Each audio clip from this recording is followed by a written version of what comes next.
Welcome back to Women in Building. Today we have Leslie here. Thank you for being here. Yes. You're welcome. I appreciate the invitation. We are super excited because when Christy and I were first thinking about starting this YouTube channel, you were actually the first person that came to mind when I was thinking about it, because a long time ago when I was sitting in a sales center, Leslie actually came in and met me, and she just started. And so when I thought of a woman-owned business in this industry, you were the first person I thought of. So, Well, thank you. so tell us a little bit about yourself. I am currently the owner of G-Force Construction Clean. G-Force is the name after I've got twins, Gunnar and Gwendolyn, and so the G is for them. I had retired after 23 years of banking, and I realized that being a stay-at-home mom wasn't quite as cool and as fun as I thought it was going to be, considering my kids were in school. And so I did a couple of other things. Prior to starting this, I was the lady that took the baby pictures at the hospital when a baby's born. Oh, that's Yeah. fun. And Oh my God, there's probably stories there. so I'm no longer there. And it was my choice. I was not asked to leave. I politely declined their position. Then a friend of mine, Carol Higginbotham, who also worked for a builder that I currently work for, had the same type of business, and with my banking background, I was helping her be the actuarial pieces of it, being more timely, getting paid better, and making better hiring decisions. And then I decided that, I wanted to go on my own, and in doing so, I thought I would do maybe 3 houses a week. So that way I would have enough money to cover tuition for parochial school for my kids, and Mexico money is what I called it at the time. And travel. Yes. You travel with your kids, or is this That's like both. what you do at a time? Both. Okay. Yeah, my husband and I, and with the kids. We're Okay. going to Italy this summer for their senior trip. Catholic school, of course, they want to see the Vatican, so that's what we're doing. Can I come? And so, yes, for $895 a day, that you can go I mean, to. I think it's doable. Yeah, Right, I think exactly. Make it happen. You know? 2 weeks, it's going to be no big deal. So we're excited. My husband was also raised somewhat overseas because he comes from a military background.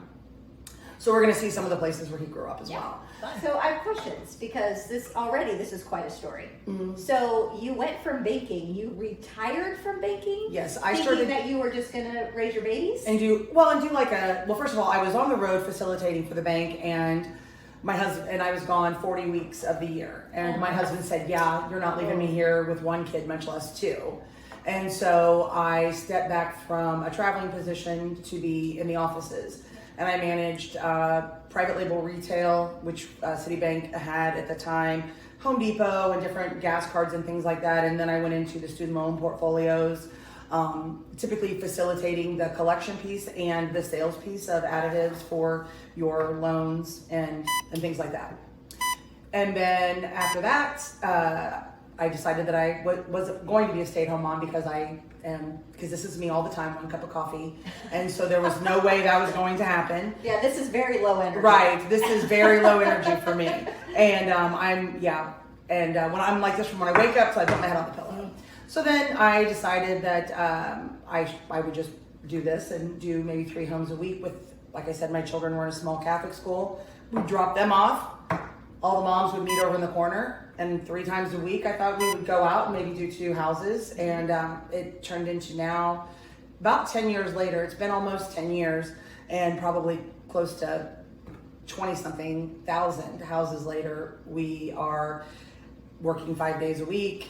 I have about 8 or 9 ladies that work with me, and we go in, take care of it, and we're able to drop our kids if we need to in the morning. Some of the gals have children, some don't.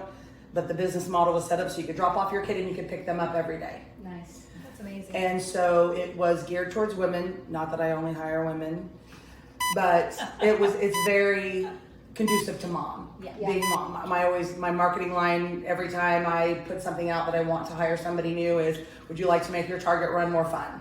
I To love give that. them more money. Yeah. Yeah. Mhm. So how long did it take you to see the growth? You said in a 10-year time frame, it's now as big as it is, but like your first couple of years, were you still just doing 2 or 3, or It was pretty or gradual? instantaneous. Okay. Yes, it was pretty to where we did 2 or 3 for maybe the first 6 months. And then after that, it went to maybe 2 or 3 a day. And then to where then it was 3 or 4, and then 5 or 6. And as we near Parade of Homes and things like that, sometimes we'll do 17 in one day. Have you Just had a hard- depending. Go ahead, sorry. I'm sorry, go ahead. Have you had a hard time hiring people to be able to do the demand that's out there for? Recently, yes. COVID obviously was very impactful from a hiring perspective and retention. Some people were very scared of it, and some people thought of it as a common cold, which is, I think, basically America right now. And so for me, it was, I let the builders know, and they were very, open to the fact that this is what I have and this is what I can do. But also there was that lull for about at least 3 months where building stopped. Yeah. And so what was advantageous to me was being able to continue to take care of the models and the spec homes that obviously went like hotcakes, and now there's barely any, and now it's flowing back to where there are some. But one of the other things that was also a way for me to kind of pivot, if we don't hate that word enough, but pivot, and people were asking for sanitization of properties and offices and things like that. So I kind of side hustled into that. I was very fortunate because, as you know, nobody could find a wipe or Lysol or any of that stuff. But fortunately, there's a lab in Blue Springs that's all they do is commercial cleaners and disinfectants. Very cool. And they were able to supply me with everything that I needed. So we did many offices, things like that. And the blessing for me, a lot of it is this very word of mouth, like we talked to before the interview. So it's your work is your calling card, if you will. Yeah. And so that's been very beneficial for me. Yeah. Okay. Do you only do new construction? Do you only do commercial properties, or do you open yourself and your business up to just do, homeowners? It just depends. I definitely learned my lesson initially by just saying, this is what we charge, and then seeing the house and thinking, I can't believe I didn't, it was obviously a learning initially in the business. There are times I have a few realtor friends, and so when they say, oh gosh, I've sold this house, or they're building a new house, can you do a move out clean for them? And so sometimes we'll do that. The house has to be empty, and I'm not gonna lie, I charge a ton of money because people will ask me, it seems like you don't even want to do it. You're correct.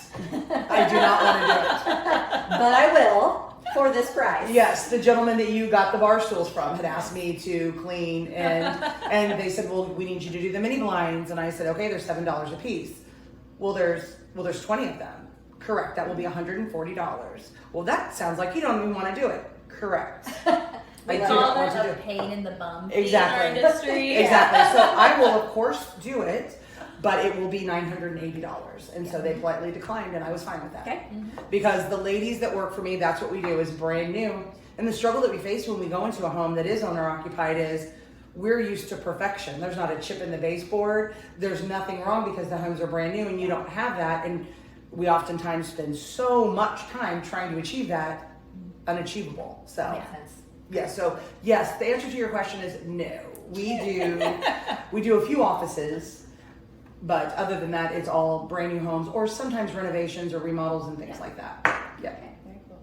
So the question I'm dying to ask you is the second I was like, it's Leslie. I'm like, she has got to have a great story that something has happened in a house you've been cleaning.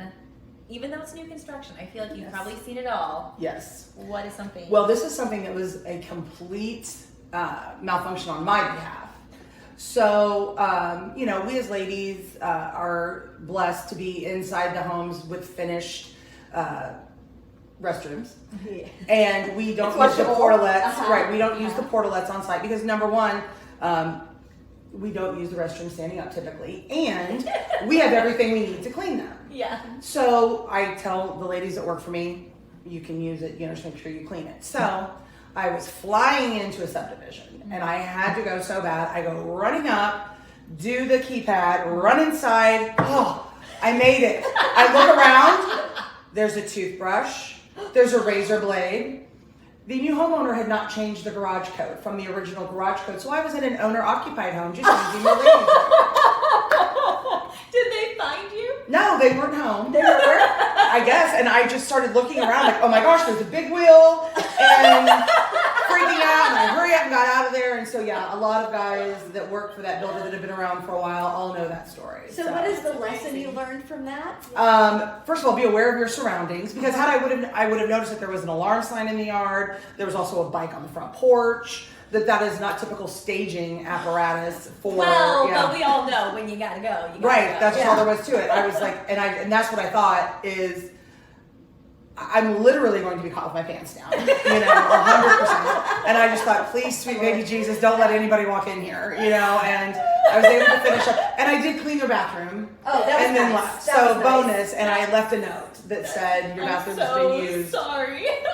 And it's funny when I'll share the story with the builders from that community, they're just like, oh my gosh, that was you. And I'm like, yeah, it's me. I'm kind of famous. So rumor got around. Well, I kind of told everybody, I'm like, listen, people think I broke in. To be clear, it was just to use the ladies. So.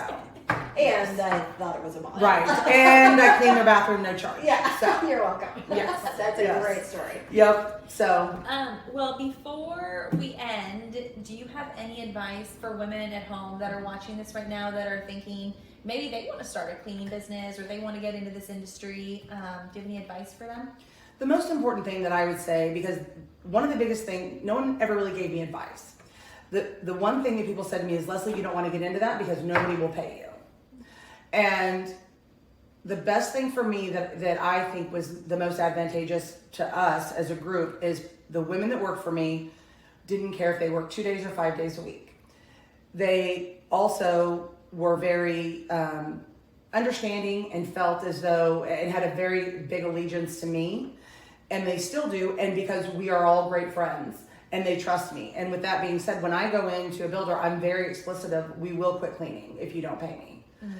And so you have to, if you will, put your big girl panties on, and just to let them know, just because I'm a woman doesn't mean that I'm going to take any stuff from you. And that's just the way that it is, and it's okay. Yeah. Yes. And I think that having the background that I had in banking was also very helpful, because I had been in the collections piece of it for many years as well. So it was no big deal for me to say, well, I'm going to need you to pay. And you need to be ready. In the cleaning side of it, it's a very low overhead, so it's easy to start up. Mm-hmm. And there are so many builders out there, and it just goes on doing it right and being consistent. Because oftentimes people come in and they start doing a job for you and they do great, and then the quality of the work begins to falter. Yeah. Absolutely. Mm-hmm. And so I think it's having a clear and present set of boundaries. Like I said, we start at 8 a.m, and we are always done by 3 unless there's special circumstances, and making sure that you adhere to that, not only because your team is your, I always look at it like this when I was training people, you're being held up by all these people, and if they walk away, you will certainly fall. So you need for them to stay with you, and that way you need. Some of the guys in the field say, oh, I wish I had banker's hours like you. And I say, well, you should start your own bank. Yeah. And then you can. Because that's... It's true. Yes. It's so and true. so when you're done, we're done. We're done by 1, 2 o'clock every day. And when they say, well, I need it to be your last stop of the day as far as the house that's being cleaned, and we'll say, okay, we'll be there around 1. They're like, what? Now, that's usually the initial reaction. Then after a while, for the folks that have become accustomed to us and our business practices, they're used to it. But you have to set your parameters. Always put your employees first. And reach out to other people. You would think that people don't want to share their business wisdom or their sources or their resources, but we as women will, more so than men. Sorry guys, but it's true. We'll say, yes, I want you to succeed. The lady that I spoke to you about earlier, Dora, I gave her all my legal documents. I said, just fill in your name in here, change it, send it in to the, it's money that I spent that's just sitting in my computer doing nothing for me, and it can be advantageous to you. Yeah. So if there's someone out there that maybe want some more one-on-one advice, how could they get a hold of you? Absolutely. You go to 1-800-HotCleaner.com. My phone number And your is... face pops up, yeah. Always there, all the time. My phone number is 816-668-6128, and my name is Leslie Lowe with G-Force Construction Clean. Thank you so It was much. such a pleasure, Leslie. Yeah. Thank you so Absolutely. much. Pleasure, ladies. Thank you so much. Well, thanks for tuning in again this week, and we look forward to our next interview as well. Yeah. Bye. Thank you.